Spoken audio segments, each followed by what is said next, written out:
आप जानते हो, अगर एक लेसन है जो मुझे बार बार, जितनी बार गिनूं उससे भी ज्यादा बार सिखाया गया है, तो वो यही है। मार्केट आपको एक्टिव रहने के लिए पे नहीं करता। मार्केट आपको राइट होने के लिए पे करता है। और राइट होने का मतलब अक्सर ये होता है कि आपको कुछ भी नहीं करना सीखना पड़ता है। यही सबसे मुश्किल हिस्सा है। आप समझ रहे हो मैं क्या कह रहा हूं? हर कोई ट्रेड करना चाहता है, हर किसी को एक्शन चाहिए, लेकिन मार्केट कोई स्लॉट मशीन नहीं है। मार्केट एक वेइंग मशीन है, और ये एक वेटिंग गेम है। आपको अर्ली होने के लिए पैसा नहीं मिलता, आपको लेट होने के लिए भी पैसा नहीं मिलता।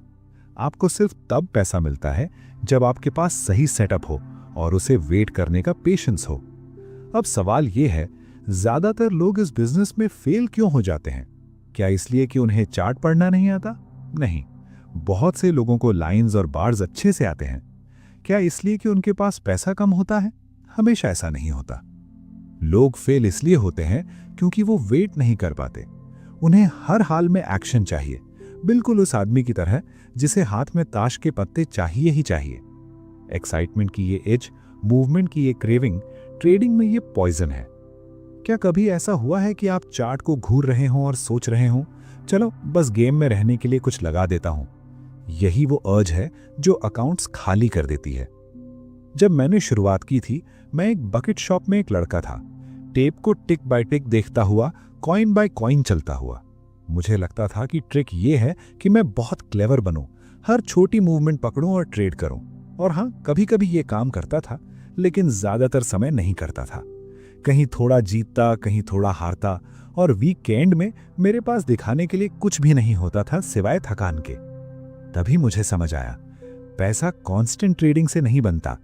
पैसा बनता है बैठने से, पैसा बनता है वेट करने से, जब तक रियल प्ले सामने ना आ जाए। अजीब लगता है ना कि सबसे ज्यादा पैसा ट्रेड करके नहीं बल्कि वेट करके बनता है। लेकिन यही सच है। मार्केट को इम्पेशंस पनिश करना आता है। आप चेज करोगे तो पे करोगे, आप गेस करोगे तो पे करोगे, आप ट्रेड्स फोर्स करोगे तो पे करोगे। लेकिन अगर आप वेट करोगे, अगर आप अपने हाथ पॉकेट्स में डालकर बैठ जाओगे जब तक पिक्चर साफ ना हो जाए, तो आपको खुद हैरानी होगी कि कैसे ऑड्स आपके फेवर में झुकने लगते हैं। असल ट्रिक ये मानना है कि आपको हर दिन ट्रेड करने की जरूरत नहीं है। क्या आपको लगता है कि बिग मनी रोज की छोटी लड़ाइयों में बनता है? नहीं, बिग मनी बनता है बिग मूव्स में।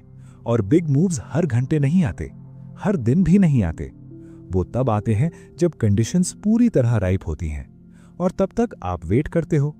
सेटअप्स की बात समझो, वो बिल्कुल ट्रेन शेड्यूल जैसे होते हैं। अगर एक ट्रेन छूट जाए तो ट्रैक्स पर दौड़कर उसे पकड़ने की कोशिश मत करो, दूसरी ट्रेन आएगी। लेकिन आपको ये पता होना चाहिए कि आप कौन सी ट्रेन का इंतजार कर रहे हो और वो कहाँ रुकती है। ज्यादातर ट्रेडर्स को अपने सेटअप्स तक नहीं पता होते, वो बस हर चलती चीज पर कूद जाते हैं। ये ट्रेडिंग नहीं है, ये गैम्बलिंग है। और गैम्बलिंग खुद को बर्बाद करने का बढ़िया तरीका है।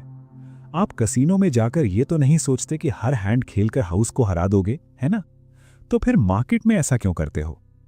मेरे बेस्ट ट्रेड्स, जिनसे घर, गाड़ियां और बहुत कुछ आया, वो लक या हंचेस से नहीं आए। वो आए उन सेटअप से जिन्हें मैं जानता था, उन पैटर्न्स से जिन पर मुझे भरोसा था, और उन कंडीशन से जो परफेक्टली अलाइन हुई थी। और जब तक वो अलाइन नहीं हुई, मैंने कुछ भी नहीं किया। यही वो सीक्रेट है जिसे ज्यादातर लोग एक्सेप्ट नहीं करना चाहते। वेटिंग बाहर से देखने में कुछ न करने जैसा लगता है, लेकिन सच्चाई ये है, वेटिंग भी काम है। वेटिंग डिसिप्लिन है। वेटिंग ही ट्रेडर की असली क्राफ्ट है। क्या आप चार्ट सामने रखकर बैठे रह सकते हो और कुछ न करें? क्या आप खुद को रोक सकते हो जब उंगलियां बटन क्लिक करने को बेचैन हो?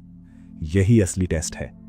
पहले मुझे लगता था कि मुझे हर स्विंग पकड़ना है, ऊपर नीचे साइडवेज, हर मूव में होना जरूरी है। और जानते हो इसका रिजल्ट क्या हुआ? कमीशंस, मिस्टेक्स और एक चोट खाया हुआ ईगो। फिर एक दिन मैंने खुद को पकड़ लिया। मुझे समझ आया, मुझे हर स्विंग नहीं चाहिए, मुझे सिर्फ मूव का फैट पार्ट चाहिए। वो बड़ा मिडिल हिस्सा जहां ऑड्स साफ होते हैं, मोमेंटम होता है और सेटअप को नकारा नहीं जा सकता। वो मेरे लिए एक रेवलेशन था। अब बताओ, क्या आप समझ रहे हो मैं क्या कहना चाहता हूं? मार्केट आपको हमेशा चांसेस देगा, लेकिन हर चांस एक जैसा नहीं होता। कुछ सिर्फ नॉइस होते हैं, कुछ ट्रैप्स होते हैं, और कुछ बहुत ही रेयर गोल्डन चांसेस होते हैं। और एक ट्रेडर के तौर पर आपको खुद को ट्रेन करना पड़ता है कि आप सिर्फ उन गोल्डन चांसेस का इंतजार करें। अब चार्ट्स की बात करते हैं। चार्ट्स आपका मैप होते हैं, आपका कंपास होते हैं। वो बताते हैं कि आप अभी कहाँ खड़े हो और मार्केट पहले कहाँ जा चुका है। लेकिन चार्ट्स आपके कान में फ्यूचर फुसफुसा कर नहीं बताते। यहीं पर सेटअप्स काम आते हैं। सेटअप कोई जादू नहीं है, ये बस एक कंडीशन होती है, एक सिग्नल होता है, हालातों का ऐसा मेल जो ऑड्स को आपके फेवर में झुका देता है। हो सकता है वो रेंज के ऊपर एक ब्रेकआउट हो सकता है वो सपोर्ट तक आया हुआ एक पुल बैक हो सकता है वॉल्यूम का सर्ज हो जो स्ट्रेंथ कंफर्म करता है। जो भी हो, आपको अपने सेटअप को ऐसे जानना चाहिए जैसे अपने हाथ की रेखाएं, क्योंकि अगर आप नहीं जानोगे तो आप चार्ट पर ऐसे सेटअप्स भी देखने लगोगे जो असल में होते ही नहीं। सच बताऊं, क्या कभी आपने सिर्फ ट्रेड लेने के लिए चार्ट पर जबरदस्ती पैटर्न ढूंढने की कोशिश की है? यही इम्पेशेंस का खतरा है। आप वो देखने लगते हो जो असल में वहां है ही नहीं। और एक और सच्चाई सुन लो, मार्केट आपको ऑलमोस्ट सेटअप के लिए रिवॉर्ड नहीं करता। ऑलमोस्ट से पैसा नहीं बनता। या तो सेटअप है या नहीं है, और जब नहीं है तो आप वेट करते हो। यही फर्क होता है प्रोफेशनल और एमेच्योर के बीच। एमेच्योर को बस ट्रेड चाहिए, प्रोफेशनल को राइट ट्रेड चाहिए। फर्क समझ आ रहा है? मैं एक एग्जांपल देता हूं। एक बार मैंने एक स्टॉक में सही बेस बनने के लिए हफ्तों तक वेट किया। हर दिन थोड़ा हिलता था, टीज करता था, लेकिन रेडी नहीं था। मेरे आसपास के लोग बोले, जैसी तुम मूव्स मिस कर रहे हो, लेकिन मुझे पता था मैं क्या कर रहा हूं। फिर एक दिन वॉल्यूम बढ़ा, लाइन टूटी और सेटअप बिल्कुल परफेक्ट था। मैंने स्ट्रॉन्ग एंट्री ली। वो एक ट्रेड दर्जन भर छोटे ट्रेड से ज्यादा कमा कर दे गया। और अगर मैंने उससे पहले वाले हफ्ते नॉइस के पीछे भागकर खुद को थका दिया होता तो शायद वो ट्रेड मैं मिस कर देता। अब जरा अपने हैबिट्स के बारे में सोचो। ट्रेडिंग में पेशेंस वैसी ही है जैसे बैंक में कैपिटल।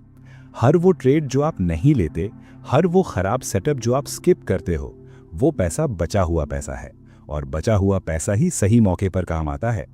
मार्केट आपको आधे अधूरे पैटर्न्स दिखाएगा, मे बी, ऑलमोस्ट, शायद, ऐसे सिग्नल्स देगा, लेकिन आपको रेजिस्ट करना होगा। क्यों? क्योंकि आपका काम हर कार्ड खेलना नहीं है। आपका काम सिर्फ विनिंग कार्ड्स खेलना है। पोकर टेबल पर बैठकर क्या आप हर हैंड में चिप्स डाल देते हो? अगर ऐसा करोगे तो 1 घंटे में खाली हो जाओगे।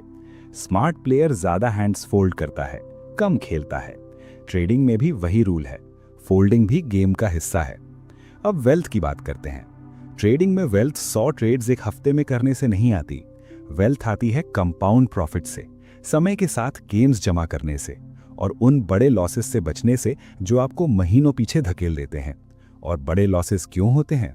इम्पेशेंस की वजह से। मार्केट कुछ नहीं दे रहा फिर भी ट्रेड फोर्स करने की इम्पेशेंस, लूजिंग आइडिया पर डबल डाउन करने की इम्पेशेंस, मूव निकल जाने के बाद उसे चेज करने की इम्पेशेंस। सच बताऊं, क्या कभी आपने किसी स्टॉक को बड़े ब्रेकआउट के बाद चेज किया है, ये सोचकर कि ये तो अभी शुरू हुआ है, और फिर उसे उल्टा घूमते हुए आपको जोरदार थप्पड़ मारते देखा है? वो इम्पेशेंस थी, वो डिसिप्लिन की कमी थी। ट्रेडर की सबसे बड़ी ताकत उसका दिमाग, उसका चार्ट या उसका सिस्टम नहीं होता। उसकी सबसे बड़ी ताकत होती है पेशेंस। पेशेंस के बिना बाकी सारे टूल्स बेकार हैं। आपके पास दुनिया का बेस्ट मेथड हो सकता है, लेकिन अगर आप उसके सिग्नल्स का इंतजार नहीं कर सकते तो आप डूबे हुए हो। ये कड़वी सच्चाई है। जरा उन टाइम्स के बारे में सोचो जब आपने पैसा खोया। क्या सच में मार्केट ने आपको धोखा दिया था, या फिर आपने अपने कंडीशंस का इंतजार नहीं किया? ज्यादातर ट्रेडर्स इसलिए नहीं हारते कि उन्हें नॉलेज कम होती है। वो इसलिए हारते हैं क्योंकि वो कुछ न करना नहीं सीख पाते। वो एक्टिविटी को प्रोग्रेस समझ लेते हैं। लेकिन ट्रेडिंग में उल्टा है। आप जितना कम करते हो उतना बेहतर करते हो, बशर्ते आप सही वक्त पर ही एक्ट करो। अजीब लगता है ना कि कम करने से ज्यादा मिलता है, लेकिन मार्केट्स में यही सच है। इसलिए मैं फिर कहता हूं, सेटअप्स का इंतजार करना सीखो। अपनी आंखों को ट्रेन करो, अपने सिग्नल्स पहचानो, हाथों पर बैठ जाओ जब तक वो सिग्नल्स सामने ना आ जाएं, और जब आ जाएं तो पूरे कन्विक्शन के साथ एक्शन लो। यही ट्रेडिंग है, यही बिल्ड करने का तरीका है। और मुझे गलत मत समझना, वेटिंग का मतलब आलस नहीं है, वेटिंग का मतलब डे ड्रीमिंग नहीं है। वेटिंग का मतलब है प्रेपरेशन। चार्ट स्टडी करना, लेवल्स देखना, कंडीशंस मार्क करना और खुद को रेडी रखना। क्योंकि जब सेटअप आता है तो आप हेजिटेट नहीं कर सकते, आप सोए हुए नहीं हो सकते। आपको स्ट्राइक करने के लिए रेडी रहना होगा। क्या आपको यहां बैलेंस समझ आ रहा है? बहुत जल्दी तो गलत, बहुत देर से तो भी गलत। राइट टाइम पर आप जीतते हो, और उस मोमेंट को पकड़ने का सिर्फ एक तरीका है, वेट करते हुए खुद को प्रिपेयर करना। सच्चाई यह है कि ट्रेडिंग इंटेलिजेंस से ज्यादा टेम्परामेंट का खेल है।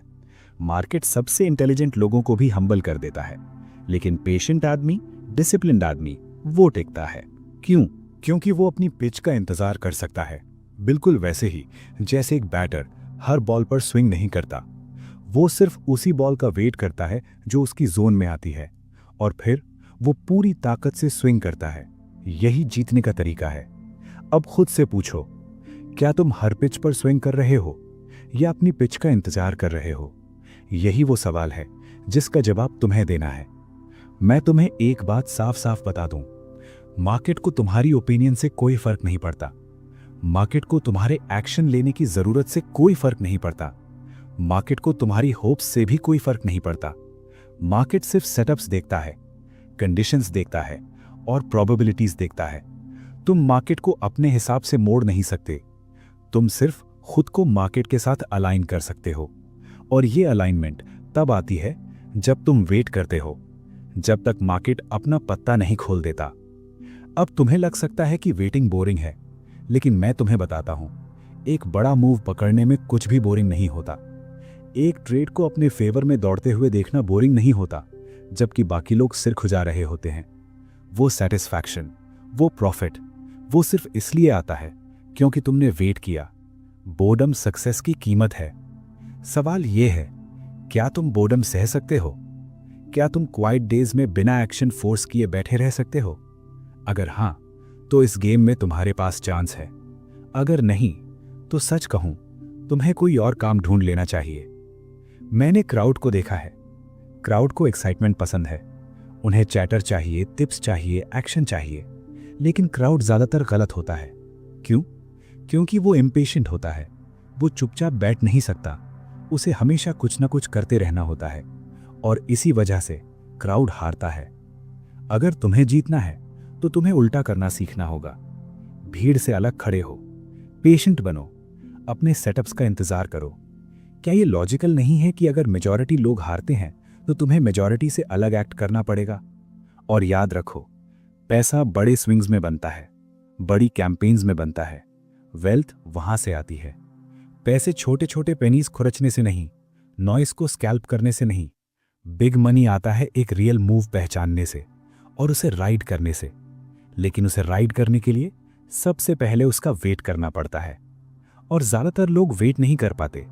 उन्हें थ्रिल अभी चाहिए, प्रॉफिट अभी चाहिए, और इसी वजह से वो बड़े मूव्स मिस कर देते हैं, क्योंकि वो छोटे मूव्स के पीछे भागते रहते हैं।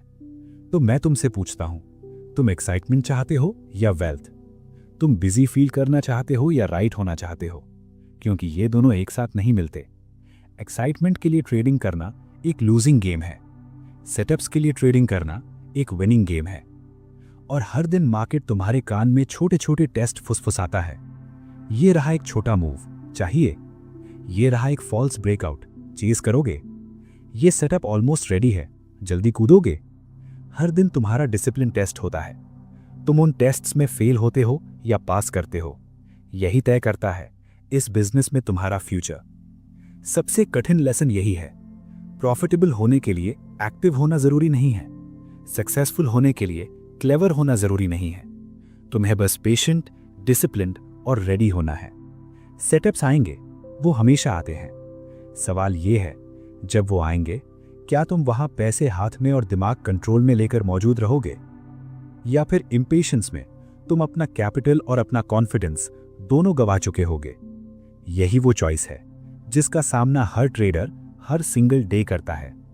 जब मैं कहता हूं कि वीक हैंड्स फोल्ड करना राइट अपॉर्चुनिटीज के लिए कैपिटल बचाता है, तो मैं ये बहुत प्रैक्टिकल और हार्ड लर्न तरीके से कह रहा हूं। ये बिजनेस किसी कार्ड टेबल से अलग नहीं है। मूर्ख आदमी हर हैंड खेलता है क्योंकि उसे लगता है जीतने के लिए हर समय गेम में रहना जरूरी है। समझदार आदमी ज्यादा फोल्ड करता है, कम खेलता है, क्योंकि उसे पता है कि असली टेस्ट ये नहीं है कि तुम कितने हैंड्स खेलते हो, बल्कि ये है कि तुम कितने हैंड्स अवॉइड करते हो। अब फर्क समझ आ रहा है? ट्रेडिंग में पहले सर्वाइवल आता है, प्रॉफिट बाद में। और सर्वाइवल निर्भर करता है इस बात पर कि तुम अपने स्टेक को कितना प्रोटेक्ट कर पाते हो। हर वो डॉलर जो तुम्हें गलत ट्रेड में डालते हो, वो डॉलर तुम तब यूज नहीं कर पाओगे जब असली ट्रेड सामने आएगा। जरा इस पर सोचो, क्या यही इस गेम की सबसे ज्यादा ओवरलुक्ड सच्चाई नहीं है? तुम्हारे पास एमिनेशन सीमित होती है और उसे वीक सेटअप्स पर बर्बाद करना सबसे तेज तरीका है खुद को जंग से बाहर कर लेने का, लड़ाई शुरू होने से पहले ही। मार्केट को इससे कोई मतलब नहीं है कि तुम किसी पोजीशन में जाने के लिए कितनी ज्यादा बेचैनी महसूस कर रहे हो। मार्केट सिर्फ प्रोबेबिलिटीज देखता है, और प्रोबेबिलिटीज कभी भी उस ट्रेडर के फेवर में नहीं होती जो जबरदस्ती वीक हैंड्स खेलने पर अड़ा रहता है। मैंने लोगों को देखा है जो बिल्कुल गैम्बलर्स की तरह ट्रेड करते हैं, हर पॉट में चिप्स फेंकते हुए, ये सोचते हुए कि कांस्टेंट एक्शन किसी तरह ऑड्स को उनके फेवर में झुका देगा। लेकिन मार्केट कोई कसीनो नहीं है, और तुम लक के खिलाफ नहीं खेल रहे हो। तुम ट्रेड कर रहे हो ह्यूमन इमोशंस, क्राउड साइकोलॉजी और सप्लाई डिमांड के खिलाफ। और जब सेटअप नहीं होता, जब पैटर्न साफ नहीं होता, जब ऑड्स अलाइन नहीं होते, तो तुम्हें फोल्ड करना होता है। क्या तुम ये कर सकते हो? क्या तुम चार्ट को चलता हुआ देखकर भी उसे चेज करने की अर्ज को रोक सकते हो? यही सबसे मुश्किल चीज है ज्यादातर लोगों के लिए। कैपिटल प्रिजर्व करना सिर्फ पैसे बचाने का नाम नहीं है, यह है अपनी कॉन्फिडेंस, अपनी क्लैरिटी और अपनी डिसिप्लिन को बचाकर रखना। हर हफ्ते हर वो ट्रेड जो लॉस में खत्म होता है, तुम्हारे मेंटल रिजर्व्स को थोड़ा थोड़ा खा जाता है। वो सिर्फ डॉलर्स नहीं लेता, वो तुम्हारा पेशेंस भी खा जाता है। और फिर तुम डेस्परेट हो जाते हो वो पैसा वापस जीतने के लिए। डेस्परेशन ट्रेडर्स का कब्रिस्तान है। कितनी बार तुमने खुद को देखा है कि सिर्फ ब्रेक इवन होने के लिए अच्छे पैसे खराब के पीछे फेंक दिए? वो स्पाइरल शुरू होता है उस एक वीक हैंड से जिसे तुम फोल्ड नहीं कर पाए। मुझे याद है ऐसे कई मौके जब मेरी जेब में कैश था और टेप टेम्पटिंग लग रही थी, लेकिन सही नहीं थी। पुराना मैं बस मार्केट में जिंदा महसूस करने के लिए शॉर्ट ले लेता, और 10 में से 9 बार उसकी कीमत चुकानी पड़ती। समझदार मैं पीछे हटना सीख गया। लूजिंग पोजीशन में फंसकर खुद को बेबस महसूस करने से बेहतर है कैश में बैठकर थोड़ा स्टूपिड दिखना। क्या तुम्हें पावर का फर्क दिख रहा है? कैश पावर है, बैड ट्रेड वीकनेस है। हर बार जब तुम फोल्ड करते हो, तुम अपनी पोजीशन मजबूत करते हो। हर बार जब तुम फोर्स करते हो, तुम उसे कमजोर करते हो। ज्यादातर ट्रेडर्स को साइडलाइंस पर रहना पसंद नहीं होता। उन्हें लगता है कि पैसा हमेशा काम करता रहना चाहिए। लेकिन सच्चाई ये है, कैश भी एक पोजीशन है। कभी कभी सबसे अच्छी पोजीशन कोई पोजीशन न होना ही होती है। जब तुम वीक हैंड्स फोल्ड करते हो तो तुम कैश पकड़े रहते हो, और वही कैश तुम्हारी एम्युनिशन होती है। यही चीज तुम्हें जिंदा रखती है जब तक स्ट्रॉन्ग सेटअप सामने नहीं आ जाते। और जब वो स्ट्रॉन्ग सेटअप्स आते हैं तो तुम्हें खुशी होगी कि तुमने अपना पाउडर ड्राई रखा। तुम हर मूव नहीं पकड़ सकते, और तुम्हें कोशिश भी नहीं करनी चाहिए। मार्केट नॉइज से भरा हुआ है, half moves, fall starts, fake breakout से भरा हुआ है। अगर तुम सबको चेज करोगे तो खुद को धीरे धीरे ब्लीड कर दोगे। वीक हैंड्स फोल्ड करने का मतलब है हर समय राइट होने की जरूरत छोड़ देना। इसका मतलब है मान लेना कि हर अपॉर्चुनिटी तुम्हारे लिए नहीं होती। क्या इससे ईगो को चोट लगती है? लगनी चाहिए, क्योंकि ट्रेडिंग ईगो का खेल नहीं है, ये डिसिप्लिन का खेल है। मैं तुम्हें एक बात बताता हूं, मेरे जीवन के सबसे बड़े ट्रेड्स जिन्होंने मुझे आगे बढ़ाया, वो सिर्फ इसलिए संभव हुए क्योंकि मेरे पास कैपिटल रेडी था। और वो कैपिटल रेडी सिर्फ इसलिए था क्योंकि मैंने उसे पहले वीक सेटअप्स पर बर्बाद नहीं किया। वीक हैंड्स फोल्ड करना मिसिंग आउट के बारे में नहीं है, ये खुद को प्रिपेयर्ड रखने के बारे में है। वरना इस गेम में वेल्थ कैसे बनेगी? क्या तुम्हें लगता है स्क्रैप्स के पीछे भागने से वेल्थ बनती है? नहीं, वेल्थ बनती है मीट पकड़ने से। और अगर तुम स्क्रैप्स पर जीते रहोगे तो मीट पकड़ने की ताकत कभी नहीं बचेगी। स्मॉल लॉस को इनसिग्निफिकेंट समझना आसान है, स्मॉल मिस्टेक को हार्मलेस समझना आसान है। लेकिन उन्हें एक के बाद एक जोड़ दो और बहुत जल्दी तुम ऐसे गड्ढे में होगे जहां से निकलना मुश्किल होगा। वीक हैंड सिर्फ पैसा नहीं लेते, वो हैबिट्स बनाते हैं। हर बार जब तुम वीक हैंड खेलते हो तुम इंपेशेंस को मजबूत करते हो। हर बार जब तुम उसे फोल्ड करते हो तुम डिसिप्लिन को मजबूत करते हो। अब खुद से पूछो, तुम कौन सी हैबिट बनाना चाहते हो, और लॉन्ग रन में कौन सी हैबिट तुम्हें सच में अमीर बनाएगी? सीधे शब्दों में कहूं तो ट्रेडिंग में वीक हैंड्स फोल्ड करना अपनी फ्यूचर को प्रोटेक्ट करने जैसा है। तुम नहीं जानते अगला बड़ा सेटअप कब आएगा। हो सकता है कल आए, हो सकता है अगले हफ्ते आए, लेकिन जब वो आएगा तो एक्शन लेने के लिए तुम्हारे पास पैसा होना जरूरी है। अगर तुमने वो पैसा खराब ट्रेड्स में उड़ा दिया तो तुम सिर्फ अपॉर्चुनिटी को हाथ से निकलते हुए देखते रह जाओगे। कितनी बार तुमने खुद से कहा है, काश अभी मेरे पास कैपिटल होता तो मैं ये ट्रेड ले लेता। यही वीक हैंड्स की सजा है, यही इम्पेशेंस की कीमत है। और खुद को ये सोचकर धोखा मत दो कि कोई बात नहीं, मैं वापस कमा लूंगा। मार्केट सेकंड चांसेस नहीं देता। जब सही सेटअप आता है तो वो तुम्हारे अकाउंट रीबिल्ड होने का इंतजार नहीं करता। वो उस इंसान को रिवॉर्ड करता है जो रेडी होता है, और पीछे छोड़ देता है उसे जिसने अपना स्टेक बर्बाद कर दिया। यही कड़वी सच्चाई है। क्या तुम इसे सहन कर सकते हो? क्राउड के बारे में सोचो। क्राउड को हमेशा अंदर घुसना होता है। क्राउड फोल्ड नहीं कर पाता, वो चेस करता है, होप करता है, चिपका रहता है, और क्राउड हमेशा हारता है। अगर तुम्हें क्राउड से अलग खड़ा होना है तो तुम्हें अलग तरह से एक्ट करना होगा। जब वो खेलें तुम फोल्ड करो, जब वो भागें तुम बैठो, जब वो जल्दी करें तुम वेट करो। यही कैपिटल बचाने का तरीका है, यही इस गेम में टिके रहने का तरीका है। हर फोल्ड एक डिसीजन होता है।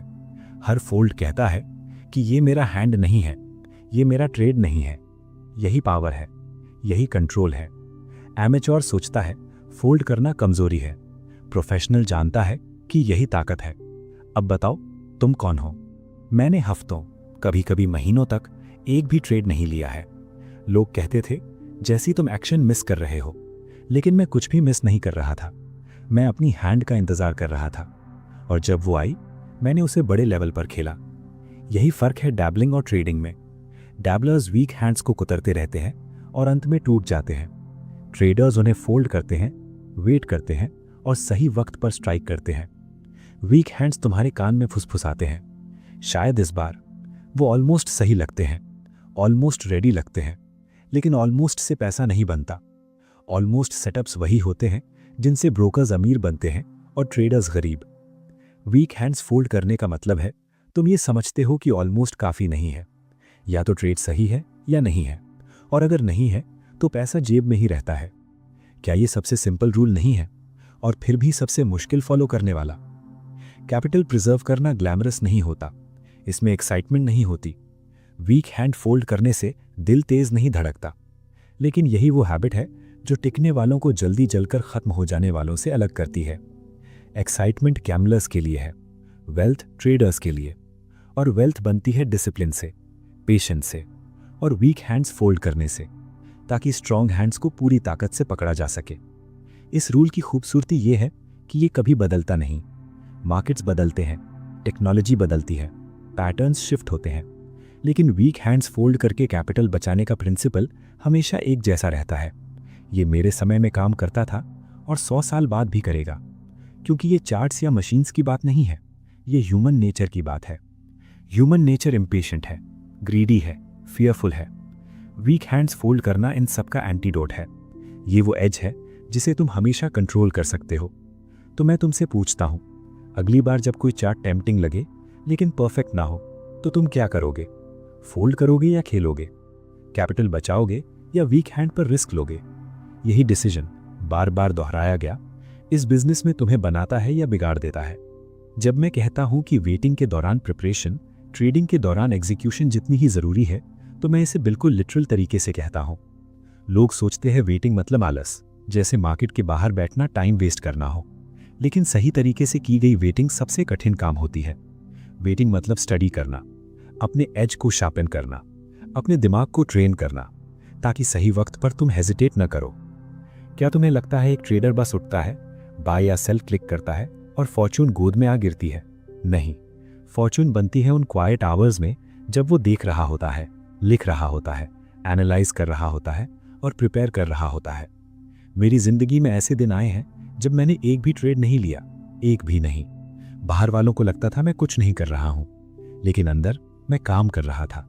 मैं टेप देख रहा था, मैं चार्ट्स मार्क कर रहा था, मैं सीख रहा था कि स्टॉक स्ट्रांग होने पर कैसे बिहेव करता है और वीक होने पर कैसे। यही प्रिपरेशन है, क्योंकि जब वक्त आया, जब सेटअप लाइनअप हुआ, तो मैं उस स्टॉक को एक पुराने दोस्त की तरह जानता था। मुझे पता था वो कैसे सांस लेता है, मुझे पता था वो कैसे रिएक्ट करता है, और इसी वजह से मैं बिना हेजिटेशन तुरंत एक्शन ले पाया। अब बताओ, क्या तुम्हें समझ आ रहा है कि वेटिंग को एक्टिव क्यों होना चाहिए, पैसिव नहीं? प्रिपरेशन ही वो चीज है जो आपको कन्विक्शन देती है। इसके बिना सबसे अच्छा सेटअप भी अनसर्टन लगने लगता है। जरा सोचो, अगर वेटिंग के दौरान तुमने कोई काम ही नहीं किया, अगर तुमने लेवल्स नहीं देखे, रेंजेस नहीं समझे, वॉल्यूम पर ध्यान नहीं दिया, तो जब आखिरकार मूव आएगा तुम खुद पर ही डाउट करने लगोगे। तुम हेजिटेट करोगे, तुम कंफ्यूज हो जाओगे, और जहां बिग खेलना चाहिए वहां स्मॉल खेलोगे, और हेजिटेशन पैसा खा जाता है। लेकिन अगर तुम लगातार प्रिपेयर करते रहे हो तो जैसे ही सिग्नल फायर होता है तुम स्ट्राइक करने के लिए रेडी होते हो। यही वो एज है जिसकी तुम्हें जरूरत है ना? बहुत से ट्रेडर्स पेशेंस और लेजीनेस को एक समझ लेते हैं। वो कहते हैं, मैं अपने सेटअप का वेट कर रहा हूं, लेकिन वेट करते हुए वो कुछ करते ही नहीं। फिर जब सेटअप आता है वो अनप्रिपेयर्ड होते हैं, एंट्री में गलती करते हैं, पोजीशन साइज गलत ले लेते हैं, स्टॉक थोड़ा सा हिलता है तो पैनिक कर जाते हैं। ये पेशेंस नहीं है, ये नेग्लेक्ट है। वेटिंग काम छोड़ने का बहाना नहीं है, वेटिंग ही काम है। क्या तुम्हें फर्क समझ आ रहा है? मैं एक एग्जांपल देता हूं। मान लो कोई स्टॉक हफ्तों से कंसोलिडेट कर रहा है। एमेचर उसे इग्नोर करके वेट करता है। वो बस उम्मीद करता है कि किसी दिन वो चार्ट खोले और ब्रेकआउट दिख जाए। लेकिन प्रोफेशनल रोज उसे स्टडी करता है। वो देखता है रेंज कैसे नैरो हो रही है, वॉल्यूम का बिहेवियर कैसा है, और बायर्स सपोर्ट पर कैसे स्टेप इन कर रहे हैं। जब ब्रेकआउट आता है प्रोफेशनल पूरी तरह रेडी होता है। उसे पता होता है कौन से प्राइस लेवल्स इंपॉर्टेंट हैं, उसे पता होता है वो कितना रिस्क लेने को तैयार है, उसे एग्जैक्ट ट्रिगर पता होता है, और जैसे ही मोमेंट आता है वो हेजिटेट नहीं करता। अब बताओ, कौन ज्यादा प्रॉफिट करेगा, वो जिसने इग्नोर करके वेट किया या वो जिसने प्रिपेयर करके वेट किया? एग्जीक्यूशन तेज होती है। एग्जीक्यूशन वो पल है जब तुम बटन दबाते हो। इसमें कुछ सेकंड्स लगते हैं, लेकिन प्रिपरेशन में आवर्स लगते हैं, डेज लगते हैं, कभी कभी वीक्स भी लगते हैं। और यही प्रिपरेशन एग्जीक्यूशन को पॉसिबल बनाती है। प्रिपरेशन के बिना एग्जीक्यूशन सिर्फ गैसिंग है। कितनी बार तुमने सिर्फ ठीक लग रहा है सोचकर ट्रेड ले लिया बिना असली काम किए, और कितनी बार वो ट्रेड्स ऐसे लॉसेस में बदले जिनकी तुम एक्सप्लेनेशन भी नहीं दे पाए। यही प्राइस है वेटिंग के दौरान प्रिपेयर ना करने की। मार्केट्स रेडीनेस को रिवॉर्ड करते हैं और स्लॉपीनेस को पनिश करते हैं। सेटअप्स अचानक आते हैं, अक्सर तब जब तुम उम्मीद भी नहीं करते। अगर तुम प्रिपेयर नहीं हो तो या तो तुम उन्हें मिस कर दोगे, या और भी बुरा, उन्हें बहुत देर से पहचानोगे। लेकिन अगर तुम क्वाइटली तैयारी कर रहे हो तो जैसे ही सेटअप बनेगा तुम उसे इंस्टेंटली पहचान लोगे। यही फर्क है मूव को अर्ली पकड़ने और उसे लेट चेस करने में। और मेंटल साइड को मत भूलो। प्रिपरेशन के बिना वेटिंग बोर्डम पैदा करती है, बोर्डम से इम्पेशेंस आती है, इम्पेशेंस से मिस्टेक्स होती हैं। लेकिन प्रिपरेशन के साथ वेटिंग तुम्हारे दिमाग को एंगेज्ड रखती है। तुम स्क्रीन को घूर कर कुछ होने का इंतजार नहीं कर रहे होते, तुम एक्टिवली कंडीशन स्टडी कर रहे होते हो, अपना प्लान रिफाइन कर रहे होते हो, और अपनी रिस्पॉन्स रिहर्स कर रहे होते हो। ये तुम्हें शार्प रखता है। अब समझ आ रहा है कि वेटिंग कैसे टॉर्चर से ट्रेनिंग बन जाती है। इस बिजनेस में पैसा ज्यादा ट्रेड करने से नहीं बनता, पैसा बनता है बेटर ट्रेडिंग से, और बेटर ट्रेडिंग प्रिपरेशन से आती है। जितने भी ग्रेट ट्रेडर्स को मैं जानता था वो ट्रेडिंग से कहीं ज्यादा समय स्टडिंग में बिताते थे। वो अपने वेटिंग आवर्स का इस्तेमाल नॉलेज बनाने में, प्लान्स बनाने में और कन्विक्शन बनाने में करते थे। इसीलिए जब टाइम आता था वो फियरलेस दिखते थे। लेकिन वो फियरलेसनेस नहीं थी, वो प्रिपरेशन थी। एक सोल्जर की कल्पना करो बैटलफील्ड में। वो इसलिए नहीं जीतता क्योंकि वो हर चलती चीज पर गोली चला देता है। वो जीतता है क्योंकि उसने पहले से ट्रेनिंग ली होती है, उसे अपना वेपन पता होता है, उसे टरेन की समझ होती है। बैटल शुरू होने से पहले ही आधी जीत प्रिपरेशन से तय हो चुकी होती है। ट्रेडिंग भी अलग नहीं है। क्या तुम सच में मानते हो कि बिना इस तरह की तैयारी किए मार्केट की लड़ाइयां जीत सकते हो? प्रिपरेशन आपको सरप्राइजेस से भी बचाती है। मार्केट ट्रैप से भरा हुआ है, false signals, head fakes, fake moves.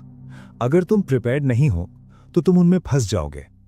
लेकिन अगर तुम स्टॉक के बिहेवियर को स्टडी कर चुके हो, अगर तुमने अपने की लेवल्स मार्क किए हुए हैं, तो तुम्हें तुरंत समझ आ जाएगा कि कुछ ठीक नहीं लग रहा। तुम जान जाओगे कब साइड में हट जाना है। यही फर्क है उस आदमी में जो हर फॉल्स ब्रेकआउट में फंस जाता है और उस आदमी में जो एक्शन लेने से पहले कंफर्मेशन का इंतजार करता है। और प्रिपरेशन का मतलब सिर्फ चार्ट देखना नहीं होता। प्रिपरेशन का मतलब है अपने माइंड को प्रिपेयर करना, अपने रिस्क प्लान को प्रिपेयर करना, अपनी एक्सपेक्टेशंस को प्रिपेयर करना। ट्रेड लेने से पहले तुम्हें यह सब पता होना चाहिए। अगर ट्रेड गलत हुआ तो एग्जिट कहां होगा, अगर सही हुआ तो प्रॉफिट कहां लोगे और कितना रिस्क लेने को तैयार हो। ये बातें एंट्री के बाद तय नहीं की जाती, ये वेटिंग के दौरान तय की जाती हैं, ताकि जब मोमेंट आए तो तुम सोचने में टाइम वेस्ट ना करो, सिर्फ एग्जीक्यूट करो। सिंपल है ना? ज्यादातर ट्रेडर्स इसलिए नहीं उड़ते क्योंकि उन्हें सेटअप्स नहीं मिलते, वो इसलिए उड़ते हैं क्योंकि वो सेटअप्स के लिए प्रिपेयर नहीं करते। वो बिना प्लान के एंटर करते हैं, बिना कॉन्टेक्स्ट के, बिना क्लैरिटी के। वो इंपल्सिवली एक्ट करते हैं और मार्केट उन्हें पनिश कर देता है। अगर वो वेटिंग का इस्तेमाल प्रिपरेशन में करते तो अपनी आधी मिस्टेक से बच सकते थे, लेकिन वो ऐसा नहीं करते। वो फ्लैट रहने को आइडल रहना समझ लेते हैं, बोर्डम को रेकलेसनेस में बदल देते हैं, और यही वजह है कि ज्यादातर लोग फेल होते हैं।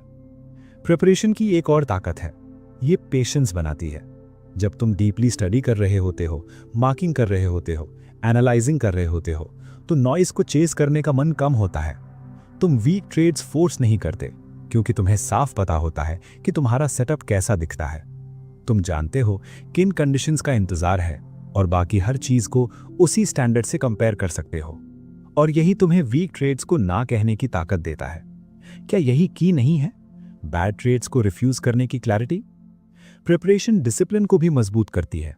तुम वेटिंग में जितना ज्यादा काम करते हो उतना ही कम मन करता है उस मेहनत को पुअर डिसीजंस पर बर्बाद करने का। अगर तुमने किसी सेटअप के लिए दिनों तैयारी की है तो तुम रैंडम ट्रेड्स में अपना फोकस नहीं गवाओगे, तुम अपने प्रोसेस की रिस्पेक्ट करोगे। लेकिन अगर प्रिपरेशन नहीं है तो हर छोटी विगल अपॉर्चुनिटी लगने लगती है। यही अनप्रिपेयर्ड वेटिंग का खतरा है। मैंने ये अनगिनत बार देखा है। एक ट्रेडर हफ्तों तक बस स्क्रीन घूरता रहता है, न प्रिपरेशन न प्लानिंग, बस वेटिंग। फिर अचानक मूव आता है और वो अंधे की तरह कूद पड़ता है, ओवर लेवरेज्ड, बिना प्लान, बिना एग्जिट। मार्केट उसके खिलाफ जाती है और वो पैनिक कर जाता है क्योंकि उसने एग्जिट प्रिपेयर ही नहीं की थी। वो हारता है और उसे ये भी नहीं पता क्यों। अब कंपेयर करो उस ट्रेडर से जिसने वेटिंग का सही इस्तेमाल किया। मूव आते ही उसे ठीक ठीक पता होता है क्या करना है, जीत या हार वो प्लान के हिसाब से एक्ट करता है। बताओ लॉन्ग रन में कौन सर्वाइव करेगा? एग्जीक्यूशन को सारी ग्लोरी मिलती है, लेकिन असली काम प्रिपरेशन में होता है। वेटिंग के दौरान प्रॉफिट्स दिखते नहीं हैं, लेकिन वो वहां होते हैं, डिसिप्लिन में छिपे हुए, मिस्टेक्स से बचने में, क्लैरिटी में। प्रॉफिट्स बाद में दिखाई देते हैं जब एग्जीक्यूशन फास्ट और क्लीन होता है, क्योंकि प्रिपरेशन थॉरो होती है। मार्केट हर दिन तुम्हारा टेस्ट लेता है। क्या तुम वेट कर सकते हो? क्या तुम प्रिपेयर कर सकते हो? क्या कुछ ना हो रहा हो तब भी डिसिप्लिन होल्ड कर सकते हो? ज्यादातर ट्रेडर्स इन टेस्ट्स में फेल हो जाते हैं क्योंकि वो वेटिंग को वेस्टेड टाइम समझते हैं। लेकिन अगर तुम वेटिंग को वर्किंग टाइम मान लो तो तुम टेस्ट पास कर लेते हो, और वही टेस्ट पास करना तुम्हें गेम में इतना लंबा टिकाए रखता है कि तुम जीत सको। वेल्थ सिर्फ ट्रेड्स जीतने से नहीं बनती, वेल्थ उतनी ही, शायद उससे भी ज्यादा, उससे बनती है जो तुम नहीं खोते। पर्सपेक्टिव शिफ्ट समझ आ रहा है? हर वो ट्रेड जो तुम नहीं लेते, अगर वो लो क्वालिटी अननेसेसरी सेटअप है तो वो वेल्थ बिल्डिंग का एक्ट है। जब मैं पीछे देखता हूं उन कैंपेन्स को जिनसे मैंने पैसा बनाया, वो एंडलेस एक्टिविटी से नहीं बने, वो बने सिलेक्टिविटी से, ज्यादा बार ना कहने से, हां से कम, एक्शन की अर्ज को रेजिस्ट करने से। शायद अभी तुम्हें रियलाइज ना हो, लेकिन रिस्ट्रेंट ट्रेडिंग की सबसे प्रॉफिटेबल स्किल है। कितनी बार तुमने खुद से कहा है बस और ट्रेड्स लेने होंगे तभी ज्यादा पैसा बनेगा, और कितनी बार उस सोच ने तुम्हें प्रॉफिट से ज्यादा लॉसेस दिए हैं। यही ट्रैप है। मार्केट एफर्ट को रिवॉर्ड नहीं करता, मार्केट प्रिसिजन को रिवॉर्ड करता है। अननेसेसरी ट्रेड्स टर्माइट्स की तरह होते हैं, अकाउंट को धीरे धीरे खाते रहते हैं। एक छोटा निबल कोई बड़ी बात नहीं लगता, लेकिन समय के साथ पूरा स्ट्रक्चर गिर जाता है और तुम्हें नुकसान तब दिखता है जब बहुत देर हो चुकी होती है। यही होता है जब तुम वो ट्रेड्स लेते रहते हो जो तुम्हारे हाईएस्ट स्टैंडर्ड पर खरे नहीं उतरते। एक छोटा स्टॉप आउट यहां, एक मामूली ड्रॉडाउन वहां, सब हार्मलेस लगता है, लेकिन उन्हें जोड़ दो और अचानक तुम्हारे बेस्ट ट्रेड्स की सारी कमाई मिट चुकी होती है। कड़वी सच्चाई यही है। प्रॉब्लम ये नहीं कि तुम्हारे विनर्स नहीं थे, प्रॉब्लम ये है कि तुमने उन्हें अवॉइडेबल लूजर्स के ढेर के नीचे दबा दिया। वेल्थ का एक रूप सब्ट्रैक्शन से भी आता है। पुअर ट्रेड्स हटाना, हाफ बेक्ड सेटअप्स हटाना, बोर्डम ट्रेड्स हटाना। जब तुम इन्हें हटाते हो तो रियल ट्रेड्स के लिए जगह बनती है। वेल्थ हर अपॉर्चुनिटी पकड़ने से नहीं बनती, वेल्थ बनती है फिल्टर करने से, जब तक कि सिर्फ बेस्ट ही ना बचे। क्या कोई ज्वेलर हर पत्थर रख लेता है जो उसे दिखे? नहीं, वो छांटता है, रिजेक्ट करता है, डिस्कार्ड करता है, जब तक कि सिर्फ असली जेम्स ना बचे। ट्रेडिंग में भी तुम्हें यही करना है।